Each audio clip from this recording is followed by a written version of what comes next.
जय जगन्नाथ पे तुम मो यूट्यूब चैनल लिपो क्लासेस को स्वागत। तो आज वीडियो पे देखिए कि +3 third semester political science honours आम मेजर 6 पेपर तो तार आम 1 मार्क क्वेश्चन गुड करवा एमसीक्यू क्वेश्चन गुड प्रथम आज आम करवा। तो आउ डेरी नक चल क्लास 2 स्टार्ट करवा। तो देखो पे मेजर 6 रही कौन अंतर्देशीय संपर्क इंटरनेशनल रिलेशन। तो कौन कौन सब एमसीक्यू गुड़ रही 1 मार्क क्वेश्चन गुड़ रही आम आलोचना करवा।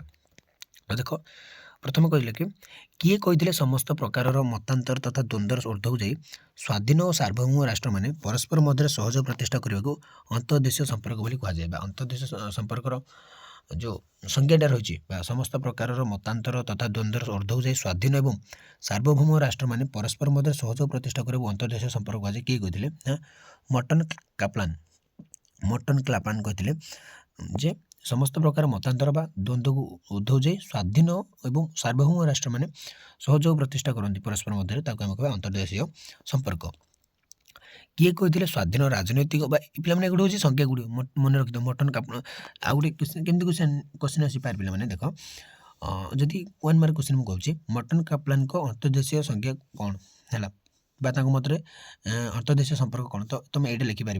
तो किए कही स्वाधीन राजनीतिक समुदाय गुड़ मध्य प्रतिष्ठित पारंपरिक संपर्क और सहयोग विरोध अवरोध द्वारा सृष्ट संपर्क को अंतर्देशीय संपर्क कहुए। ये किए कहते ना यहाँ कौन स्प्राउट कहते कि स्वाधीन राजनैतिक समुदाय गुड़िक मध्य प्रतिष्ठित पारंपरिक संपर्क और सहयोग। देख स्प्राउट संख्या हूँ यहाँ और यहाँ हूँ कौन ना मटन कापलान संख्या।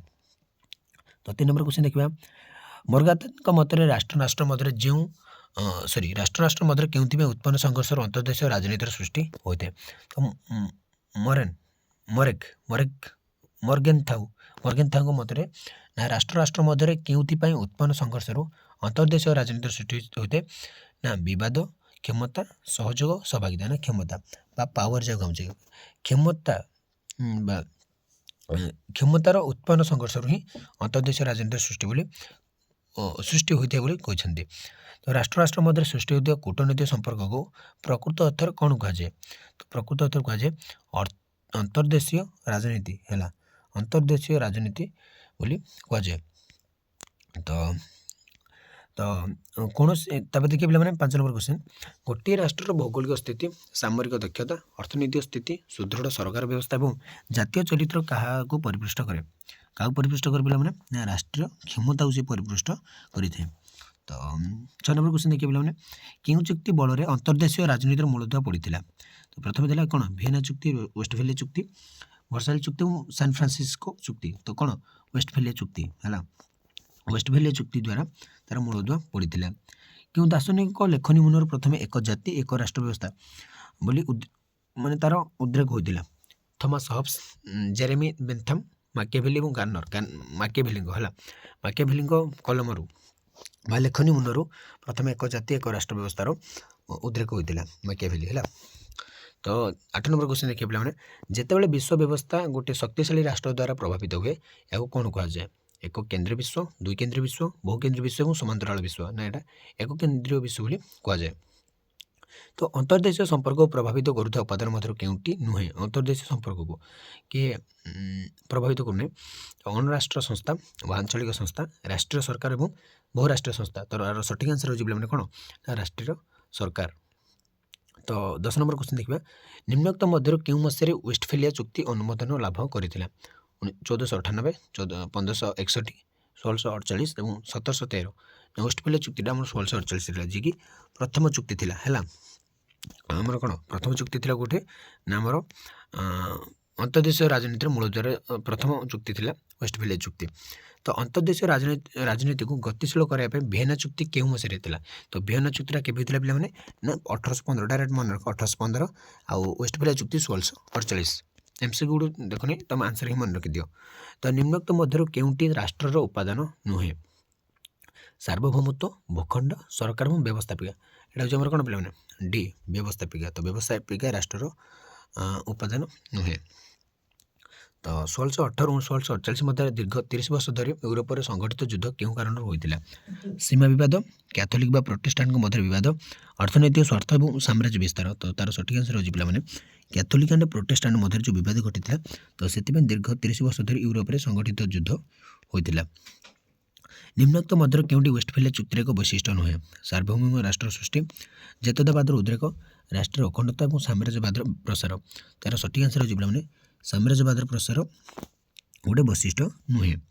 ତ ସାଧାରଣତଃ ମଧ୍ୟଯୁଗ ରାଷ୍ଟ୍ର ବ୍ୟବସ୍ଥା କେଉଁ ନୀତି ଆଧାରରେ ଗଢ଼ି ଉଠିଥିଲା? ପୁଞ୍ଜିବାଦ, ଉପନିବେଶବାଦ, ସାମନ୍ତବାଦ ଏବଂ ସାମ୍ରାଜ୍ୟବାଦ। ତ ସାଧାରଣତଃ ମଧ୍ୟଯୁଗ ରାଷ୍ଟ୍ର ବ୍ୟବସ୍ଥା ସାମନ୍ତବାଦ ନୀତି ଆଧାରରେ ଗଢ଼ି ଉଠିଥିଲା।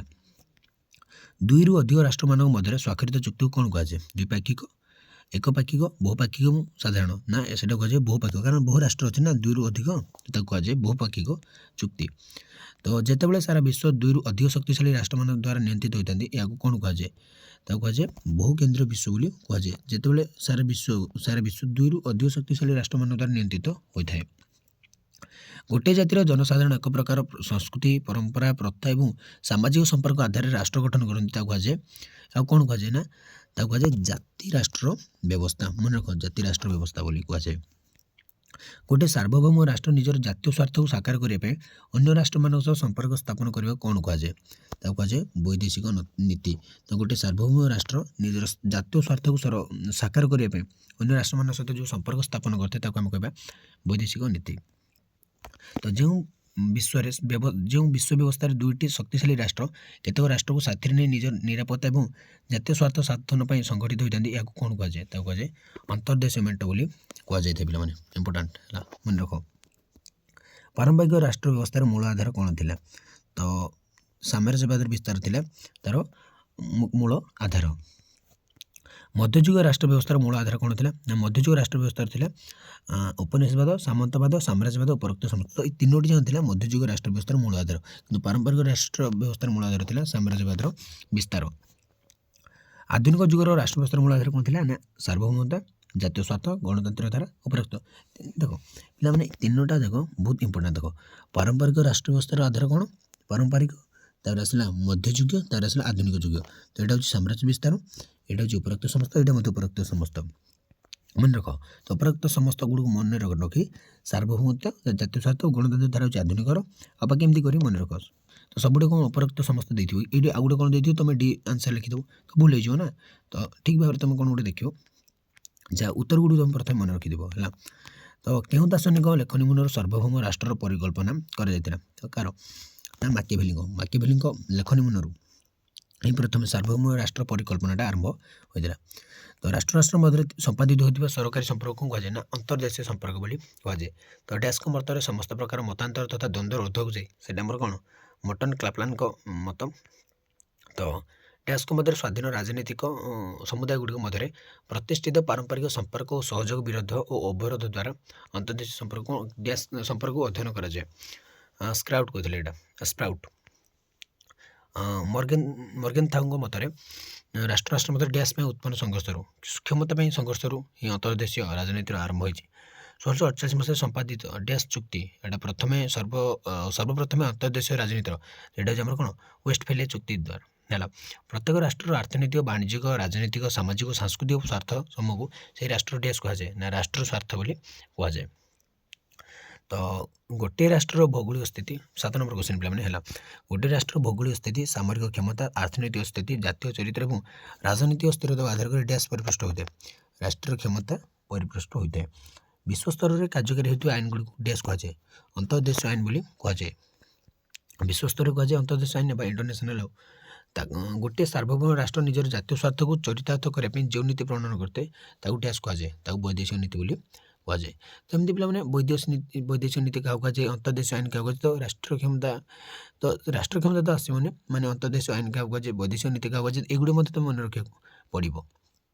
ଡ୍ୟାସ୍ ମସିହାରେ ୟୁରୋପ ମହାଦେଶର ୱେଷ୍ଟଫାଲିଆ ଚୁକ୍ତି ସମ୍ପାଦିତ ହୋଇଥିଲା 1648। ଏଇଟା ପିଲାମାନେ ଦେଖ ୱେଷ୍ଟଫାଲିଆ ମଧ୍ୟ ଏଇଟା ବହୁତ ଇମ୍ପୋର୍ଟାଣ୍ଟ। ୱେଷ୍ଟଫାଲିଆ ଚୁକ୍ତି 1648 ଏ ଦୁଇଟା ମନେ ରଖିବ। ତ ଯେତେବେଳେ ଗୋଟେ କ୍ୱେଶ୍ଚନ୍ MCQ କିମ୍ବା 1 ମାର୍କ କ୍ୱେଶ୍ଚନ୍ ଆସିବ ୱେଷ୍ଟଫାଲିଆ ଚୁକ୍ତିକୁ ନେଇକି, ଯେତେବେଳେ ଗୋଟିଏ କ୍ଷମତାଶାଳୀ ରାଷ୍ଟ୍ର ନିଜର କ୍ଷମତା ବଳରେ ବିଶ୍ୱର ଅନ୍ୟ ରାଷ୍ଟ୍ରମାନଙ୍କୁ ପ୍ରଭାବିତ କରିଥାଏ ତାକୁ କ'ଣ କୁହାଯାଏ ନା ତାକୁ କୁହାଯାଏ ଏକକେନ୍ଦ୍ରୀୟ ବିଶ୍ୱ ବ୍ୟବସ୍ଥା ହେଲା। ଏକକେନ୍ଦ୍ରୀୟ ବିଶ୍ୱ ବ୍ୟବସ୍ଥା ବୋଲି ତାକୁ କୁହାଯାଏ। ଯେତେବେଳେ ଦୁଇଟି ଶକ୍ତିଶାଳୀ ରାଷ୍ଟ୍ର ନିଜର ଶକ୍ତି ଓ ସାମର୍ଥ୍ୟ ବଳରେ ବିଶ୍ୱ ରାଜନୀତିକୁ ପ୍ରଭାବିତ କରନ୍ତି ଏବଂ ଏହାଦ୍ୱାରା ସମଗ୍ର ବିଶ୍ୱ ଦୁଇଟି ପ୍ରତିଯୋଗୀ ମେଣ୍ଟରେ ପରିଣତ ହୁଏ ତାକୁ କ'ଣ କୁହାଯାଏ? ତାକୁ କୁହାଯାଏ ଦ୍ୱିକେନ୍ଦ୍ରୀୟ ବିଶ୍ୱ ବ୍ୟବସ୍ଥା ବୋଲି ତାକୁ କୁହାଯାଇଥାଏ। ଯେଉଁ ବିଶ୍ୱ ବ୍ୟବସ୍ଥାରେ ଦୁଇରୁ ଅଧିକ କ୍ଷମତାଶାଳୀ ରାଷ୍ଟ୍ର ପରସ୍ପର ମଧ୍ୟରେ ଅସ୍ତ୍ର ପ୍ରତିଯୋଗିତା ଏବଂ ପ୍ରତିଦ୍ୱନ୍ଦିତାରେ ଲିପ୍ତ ରୁହନ୍ତି ତାକୁ କୁହାଯାଏ ବହୁକେନ୍ଦ୍ରୀୟ ବିଶ୍ୱ ବ୍ୟବସ୍ଥା। ଦେଖ ଏକକେନ୍ଦ୍ରୀୟ ବିଶ୍ୱ ବ୍ୟବସ୍ଥା କ'ଣ, ବହୁକେନ୍ଦ୍ରୀୟ ଏବଂ ଦ୍ୱିକେନ୍ଦ୍ରୀୟ, ଏକକେନ୍ଦ୍ରୀୟ ଦ୍ୱିକେନ୍ଦ୍ରୀୟ ବହୁକେନ୍ଦ୍ରୀୟ ତିନୋଟି ଯାକ ମନେ ରଖିଥିବ ହେଲା। ପଚାରିତ ବହୁକେନ୍ଦ୍ରୀୟ ବ୍ୟବସ୍ଥା କାହାକୁ କୁହାଯାଏ, ଦ୍ୱିକେନ୍ଦ୍ରୀୟ ବ୍ୟବସ୍ଥା କାହାକୁ କୁହାଯାଏ, ଏକକେନ୍ଦ୍ରୀୟ ବ୍ୟବସ୍ଥା କାହାକୁ କୁହାଯାଏ, ଏଗୁଡ଼ା ମନେ ରଖିବ ପିଲାମାନେ। ଗୋଟେ ନିର୍ଦ୍ଦିଷ୍ଟ ଜାତିର ଜନସାଧାରଣ ନିଜ ସଂସ୍କୃତି ଧର୍ମ ସାମାଜିକ ବ୍ୟବସ୍ଥା ମାଧ୍ୟମ ବା ବ୍ୟବସ୍ଥା ଆଧାରରେ ଗୋଟିଏ ରାଷ୍ଟ୍ର ଗଠନ କରନ୍ତି ତାକୁ କ'ଣ କୁହାଯାଏ, ତାକୁ ଏକ ଜାତି ଏକ ରାଷ୍ଟ୍ର ବ୍ୟବସ୍ଥା ବୋଲି କୁହାଯାଏ। ଏକ ରାଷ୍ଟ୍ର ଏକ ଜାତି ବ୍ୟବସ୍ଥା କ'ଣ ଏମିତି ପଚାରି ଦେଇପାରେ ମଧ୍ୟ 1 ମାର୍କ କ୍ୱେଶ୍ଚିନ୍ରେ। ତୁମେ କ'ଣ କରିବ ନା ଗୋଟେ ନିର୍ଦ୍ଦିଷ୍ଟ ଜାତିର ନିଜର ସଂସ୍କୃତି ଧର୍ମ ସାମାଜିକ ବ୍ୟବସ୍ଥା ଆଧାରରେ ଗୋଟିଏ ରାଷ୍ଟ୍ର ଗଠନ କରନ୍ତି ତାକୁ ଆମେ କହିବା ଏକ ଜାତି ଏକ ରାଷ୍ଟ୍ର ବ୍ୟବସ୍ଥା ବା ନେସନ୍ ଷ୍ଟେଟ୍ ସିଷ୍ଟମ୍। ଛୋଟ ଛୋଟ ନଗର ରାଜ୍ୟ ଗଠନ ରାଜତନ୍ତ୍ର ବ୍ୟବସ୍ଥାର ପ୍ରଚଳନ ଓ ସାମ୍ରାଜ୍ୟବାଦର ବିସ୍ତାରକୁ ପ୍ରାଧାନ୍ୟ ଦେଉଥିବା ରାଷ୍ଟ୍ର ବ୍ୟବସ୍ଥାକୁ ଟିଆସ୍ କୁହାଯାଏ ପାରମ୍ପରିକ ରାଷ୍ଟ୍ର ବ୍ୟବସ୍ଥା। ତ ତାପରେ ଦେଖିବା ପିଲାମାନେ ଗୋଟିଏ ପଦରେ ଉତ୍ତର ଦିଅ। ତ ପିଲାମାନେ ଦେଖ ଏ ଯେଉଁ 1 ମାର୍କ କ୍ୱେଶ୍ଚିନ୍ ଗୁଡ଼ିକ ଆମେ କରୁନେ କି ସେଇଟା ସବୁ ମାନେ କ'ଣ ସେ ୟୁନିଭର୍ସିଟି ବା ସବୁ କଲେଜ ପାଇଁ ସେମ୍ ନୁହଁ। କେଉଁ ୟୁନିଭର୍ସିଟି MCQ ଦେଇପାରେ 1 ମାର୍କରେ ବା ଆମର ଯେଉଁ 100 ମାର୍କର ଏକ୍ଜାମ୍ ହେଉଛି ତ ଆମର 1 ମାର୍କ 10ଟି 2 ମାର୍କିଆ 9ଟି ବା 18 ମାର୍କ ଏବଂ ତାପରେ କ'ଣ 5 ମାର୍କ 8ଟି ପ୍ରାୟ ଏମିତି 40 ମାର୍କ ଏବଂ 32 ମାର୍କ ଏମିତି ଦେଇଥାନ୍ତି। ପ୍ରାୟ ୟୁନିଭର୍ସିଟିର ଷ୍ଟ୍ରକ୍ଚର ଏମିତି ଥାଏ ଯେ ଯେଉଁ 1 ମାର୍କଟା ଦେଇଥାନ୍ତି ସମସ୍ତଙ୍କର ସେମ୍ ନଥାଏ, କିଏ ଡ୍ୟାସ୍ ଫିଲ୍ଅପ୍ ଦେଇଥାଏ, କିଏ MCQ ଦେଇଥାଏ, କିଏ ଏବଂ ମାନେ ଗୋଟେ ପଦରେ ଉତ୍ତର ଦିଏ। ତ ସେଥିପାଇଁ ମୁଁ 3ଟି ଯାକ ମୁଁ ପ୍ରାକ୍ଟିସ୍ କରି ଦେଉଛି ଯାହାଫଳରେ କିଏ କେଉଁ ୟୁନିଭର୍ସିଟି ତ ମୁଁ ଜାଣିନାହିଁ ନା, ତ ସେଥିପାଇଁ ସମସ୍ତ ୟୁନିଭର୍ସିଟି ପିଲାମାନଙ୍କ ପାଇଁ ସହଜ ହୋଇପାରିବ। ଏବଂ ଏଇ 1 ମାର୍କ କ୍ୱେଶ୍ଚିନ୍ ଗୁଡ଼ିକ ହିଁ ଏଇ ଭିତରୁ ହିଁ ଗୋଟେ MCQ କରିଦେବ। ଏଇ ଯେଉଁ ମାନେ ଗୋଟେ ପଦର ଭିତରୁ ହିଁ MCQ ତିଆରି କରିଦିଏ, ସେଇ MCQ ଭିତରେ 1 ମାର୍କ କ୍ୱେଶ୍ଚିନ୍ ମଧ୍ୟ ତିଆରି କରିଦିଏ। ତ 1 ମାର୍କ ଟୋଟାଲି ଆମେ ପୁରା କଭର କରିଦେଲେ ସେ ଯେଉଁ ଟାଇପ୍ର କ୍ୱେଶ୍ଚିନ୍ ଦେଲେ ମଧ୍ୟ ଆମେ କରିପାରିବା। ତ ଦେଖ ରାଷ୍ଟ୍ର ମଧ୍ୟରେ ସମ୍ପାଦିତ ହୋଇଥିବା ପାରସ୍ପରିକ ସମ୍ପର୍କ କ'ଣ କୁହାଯାଏ, ଅନ୍ତର୍ଦେଶୀୟ ସମ୍ପର୍କ ବୋଲି କୁହାଯାଏ ବା ଇଣ୍ଟରନ୍ୟାସନାଲ ରିଲେସନ୍ ବୋଲି ଆମେ ତାକୁ କହିବା। କେଉଁ ଦାର୍ଶନିକ ମତରେ ଅନ୍ତର୍ଦେଶୀୟ ସମ୍ପର୍କ ଅର୍ଥ ରାଷ୍ଟ୍ର ମଧ୍ୟରେ ସୃଷ୍ଟି ହୋଇଥିବା ସମସ୍ତ ଅର୍ଥନୈତିକ ରାଜନୈତିକ ସାଂସ୍କୃତିକ ବାଣିଜ୍ୟ ସମ୍ପର୍କକୁ ଅନ୍ତର୍ଦେଶୀୟ ସମ୍ପର୍କ କୁହାଯାଏ। ଅନ୍ତର୍ଦେଶୀୟ ସମ୍ପର୍କର ଯେଉଁ ସଂଜ୍ଞାଟା ଏଇ ସଂଜ୍ଞାଟା କିଏ ଦେଇଥିଲେ ନା ଦାର୍ଶନିକ କୁଇନ୍ସ ରାଇଟ୍ ଏଇ ତାଙ୍କର ସଂଜ୍ଞା ଥିଲା ଏଇଟା ହେଲା ଅନ୍ତର୍ଦେଶୀୟ ସମ୍ପର୍କର ମାନେ ସଂଜ୍ଞା। ରାଷ୍ଟ୍ର ମଧ୍ୟରେ ସୃଷ୍ଟି ହେଉଥିବା କୂଟନୈତିକ ସମ୍ପର୍କକୁ ପ୍ରକୃତ ଅର୍ଥରେ କ'ଣ କୁହାଯାଏ, ତାକୁ କୁହାଯାଏ ଅନ୍ତର୍ଦେଶୀୟ ରାଜନୀତି। ତ ଅନ୍ତର୍ଦେଶୀୟ ରାଜନୀତି ଆମେ କାହାକୁ କହିବା ନା ରାଷ୍ଟ୍ର ମଧ୍ୟରେ ସୃଷ୍ଟି ହେଉଥିବା କୂଟନୈତିକ ସମ୍ପର୍କକୁ ଆମେ କହିବା ଅନ୍ତର୍ଦେଶୀୟ ରାଜନୀତି। ଗୋଟିଏ ରାଷ୍ଟ୍ରର ଅର୍ଥନୈତିକ ବାଣିଜ୍ୟିକ ରାଜନୈତିକ ସାମାଜିକ ଏବଂ ସାଂସ୍କୃତିକ ସ୍ୱାର୍ଥ ସମୂହକୁ କ'ଣ କୁହାଯାଏ, ତାକୁ କୁହାଯାଏ ରାଷ୍ଟ୍ରୀୟ ସ୍ୱାର୍ଥ ବୋଲି କୁହାଯାଏ। ଗୋଟିଏ ରାଷ୍ଟ୍ରର ଭୌଗୋଳିକ ସ୍ଥିତି ସାମରିକ ଦକ୍ଷତା ଅର୍ଥନୈତିକ ସ୍ଥିତି ସୁଦୃଢ଼ ସରକାର ବ୍ୟବସ୍ଥା ଜାତୀୟ ଚରିତ୍ର କାହାକୁ ପରିପୃଷ୍ଟ କରିଥାଏ, ନା ରାଷ୍ଟ୍ରୀୟ କ୍ଷମତାକୁ ସେ ପରିପୃଷ୍ଟ କରିଥାଏ। ତ ଯେଉଁ ଆଇନଗୁଡ଼ିକ ବିଶ୍ୱ ସ୍ତରରେ କାର୍ଯ୍ୟକାରୀ ହୋଇଥାଏ ଏବଂ ପ୍ରତ୍ୟେକ ସାର୍ବଭୌମ ରାଷ୍ଟ୍ର ତାକୁ ମାନିଥାନ୍ତି ତାକୁ କ'ଣ କୁହାଯାଏ, ତାକୁ କୁହାଯାଏ ଅନ୍ତର୍ଦେଶୀୟ ଆଇନ ବୋଲି କୁହାଯାଇଥାଏ। ପିଲାମାନେ ବୁଝିଲ, ଯେଉଁ ଆଇନଗୁଡ଼ିକ ବିଶ୍ୱ ସ୍ତରରେ କାର୍ଯ୍ୟକାରୀ ହୋଇଥାଏ ଏବଂ ପ୍ରତ୍ୟେକ ସାର୍ବଭୌମ ରାଷ୍ଟ୍ର ତାକୁ ମାନିଥାନ୍ତି ତାକୁ କୁହାଯାଏ ଅନ୍ତର୍ଦେଶୀୟ ଆଇନ। ତ 7 ନମ୍ବର କ୍ୱେଶ୍ଚିନ୍ ଦେଖିବା, ଗୋଟିଏ ସାର୍ବଭୌମ ରାଷ୍ଟ୍ର ନିଜର ଜାତୀୟ ସ୍ୱାର୍ଥକୁ ସାକାର କରିବା ପାଇଁ ଅନ୍ୟ ରାଷ୍ଟ୍ରମାନଙ୍କ ସହ ସମ୍ପର୍କ ସ୍ଥାପନ କରିବା କ'ଣ କୁହାଯାଏ, ତାକୁ କୁହାଯାଏ ବୈଦେଶିକ ନୀତି। ସେମାନେ ସବୁ ରାଷ୍ଟ୍ରଙ୍କର ବୈଦେଶିକ ନୀତି ରହିଛି। ଯେଉଁ ରାଜିନାମା ବଳରେ ରାଷ୍ଟ୍ର ମଧ୍ୟରେ ସହଯୋଗ ଓ ସହଭାଗିତା ବଢ଼ିଥାଏ ଏବଂ ଏହା ବିଶ୍ୱ ସ୍ତରରେ ଗ୍ରହଣଯୋଗ୍ୟ ହୋଇଥାଏ ତାକୁ ଆମେ କ'ଣ କହିବା ନା ତାକୁ କହିବା ଅନ୍ତର୍ଦେଶୀୟ ଚୁକ୍ତି ବୋଲି ଆମେ କହିଥାଉ। ଦୁଇଟି ରାଷ୍ଟ୍ର ମଧ୍ୟରେ ସ୍ୱାକ୍ଷରିତ ହୋଇଥିବା ରାଜିନାମାକୁ ଆମେ କହିବା ଦ୍ୱିପାକ୍ଷିକ ଚୁକ୍ତି। ଦୁଇରୁ ଅଧିକ ରାଷ୍ଟ୍ରମାନଙ୍କ ସହିତ ସ୍ୱାକ୍ଷରିତ ହୋଇଥିବା ରାଜିନାମାକୁ କ'ଣ କୁହାଯାଏ, ତ ଦ୍ୱିପାକ୍ଷିକ। ତ ପିଲାମାନେ ଏଇ ଯେଉଁ 3ଟି କ୍ୱେଶ୍ଚିନ୍ କହିଲା ଅନ୍ତର୍ଦେଶୀୟ ଚୁକ୍ତି କ'ଣ, ଦ୍ୱିପାକ୍ଷିକ ଚୁକ୍ତି, ତ ଚୁକ୍ତିରେ ନେଇକି 3ଟି। ତ ଦେଖ ଚୁକ୍ତି ଯଦି କିଛି ଆସିଲା ଦ୍ୱିପାକ୍ଷିକ ଚୁକ୍ତି କାହାକୁ କହିବା, ଦୁଇଟି ରାଷ୍ଟ୍ର ମଧ୍ୟରେ ଅଧିକ ରାଷ୍ଟ୍ର ହେଲେ ବହୁପାକ୍ଷିକ ଏବଂ ଅନ୍ତର୍ଦେଶୀୟ ଚୁକ୍ତି ମାନେ ରାଷ୍ଟ୍ର ମଧ୍ୟରେ ସେଇଟା ହୋଇଥାଏ। ତ ଯେଉଁ ବିଶ୍ୱ ବ୍ୟବସ୍ଥାରେ ଗୋଟିଏ ଶକ୍ତିଶାଳୀ ରାଷ୍ଟ୍ର ନିଜର କ୍ଷମତା ଓ ସାମର୍ଥ୍ୟ ବଳରେ ସମସ୍ତ ରାଷ୍ଟ୍ର ପ୍ରଭାବିତ କରିଥାଏ ତାକୁ କୁହାଯାଏ ଏକ କେନ୍ଦ୍ରୀୟ ବିଶ୍ୱ ବ୍ୟବସ୍ଥା ହେଲା। ଏକ କେନ୍ଦ୍ରୀୟ ୟୁନିପୋଲାର ୱାର୍ଲଡ ବୋଲି ଆମେ କହିବା, ବାଇପୋଲାର ୱାର୍ଲଡ ଏବଂ ମଲ୍ଟିପୋଲାର ୱାର୍ଲଡ ବୋଲି କହିବା। ତ ବହୁ କେନ୍ଦ୍ରୀୟ ବିଶ୍ୱ ବ୍ୟବସ୍ଥା ଦୁଇ କେନ୍ଦ୍ରୀୟ ବିଶ୍ୱ ବ୍ୟବସ୍ଥା ଗୋଟେ ଏକ କେନ୍ଦ୍ରୀୟ ବିଶ୍ୱ ବ୍ୟବସ୍ଥା 3ଟି ରହିଛି। ତ ଯେଉଁ ବିଶ୍ୱ ବ୍ୟବସ୍ଥାରେ ଦୁଇଟି ଶକ୍ତିଶାଳୀ ରାଷ୍ଟ୍ର ନିଜର ଶକ୍ତି ଓ ସାମର୍ଥ୍ୟ ବଳରେ ପ୍ରତିଯୋଗୀ ମନୋଭାବ ପୋଷଣ କରିବା ପୂର୍ବକ ସାରା ବିଶ୍ୱକୁ ସେମାନେ ସାରା ବିଶ୍ୱ ପ୍ରଭାବିତ କରୁଥିବେ ଯଦି ଦୁଇଟି ରାଷ୍ଟ୍ର ତାକୁ ଆମେ କହିବା ଦ୍ୱିପାକ୍ଷିକ। ଯଦି ଗୋଟିଏ ଶକ୍ତିଶାଳୀ ରାଷ୍ଟ୍ର ତାହେଲେ ତାକୁ ଆମେ ଏକ କେନ୍ଦ୍ରୀୟ। ଆଉ ଯେଉଁ ବିଶ୍ୱ ବ୍ୟବସ୍ଥାରେ ଦୁଇରୁ ଅଧିକ ଶକ୍ତିଶାଳୀ ରାଷ୍ଟ୍ର ପରସ୍ପର ମଧ୍ୟରେ ଅସ୍ତ୍ର ପ୍ରତିଯୋଗିତା କଲେ ତାକୁ ଆମେ କହିବା ବହୁ କେନ୍ଦ୍ରୀୟ ବିଶ୍ୱ ବ୍ୟବସ୍ଥା। ତ 1648 ମସିହାରେ ସମ୍ପାଦିତ କେଉଁ ଚୁକ୍ତି ବଳରେ, ଦେଖ ୱେଷ୍ଟଫାଲିଆ ଚୁକ୍ତି। ପିଲାମାନେ ଏଇଟା ବହୁତ ଇମ୍ପୋର୍ଟାଣ୍ଟ ମନେ ରଖିବ ହେଲା। ଗୋଟିଏ ଜାତିର ଜନସାଧାରଣ ଏକ ପ୍ରକାର ସଂସ୍କୃତି ଓ ସାମାଜିକ ସମ୍ପର୍କ ଆଧାରରେ ଯେଉଁ ରାଷ୍ଟ୍ର ଗଠନର ପରିକଳ୍ପନା କରନ୍ତି ତାକୁ କ'ଣ କୁହାଯାଏ ନା ଏକ ଜାତି ଏକ ରାଷ୍ଟ୍ର ବ୍ୟବସ୍ଥା ନେସନ୍ ଷ୍ଟେଟ୍ ସିଷ୍ଟମ୍ ବୋଲି କୁହାଯାଏ। ଏଇଟା ବହୁତ ଇମ୍ପୋର୍ଟାଣ୍ଟ କ୍ୱେଶ୍ଚିନ୍ ହେଲା, ଏଇଟା ମଧ୍ୟ ଏକ୍ଜାମ୍ରେ ଆସିପାରେ। ମଧ୍ୟଯୁଗୀୟ ରାଷ୍ଟ୍ର ବ୍ୟବସ୍ଥା କେଉଁ ନୀତି ଆଧାରରେ ଗଢ଼ି ଉଠିଥିଲା, ସାମନ୍ତବାଦ ହେଲା। ତ ଆମେ 1 ମାର୍କ କ୍ୱେଶ୍ଚିନ୍ ଗୁଡ଼ା ପିଲାମାନେ ଦେଖିଲେ। ତ ଆଜି ପାଇଁ ପିଲାମାନେ କ୍ଲାସ୍କୁ ମୁଁ ଏଇଠି ରଖୁଛି। ପରବର୍ତ୍ତୀ କ୍ଲାସ୍ରେ ଆମେ 2 ନମ୍ବର ବିଶିଷ୍ଟ ପ୍ରଶ୍ନ ଗୁଡ଼ିକୁ ଦେଖିବା। ତ ରହୁଛି, ଜୟ ଜଗନ୍ନାଥ।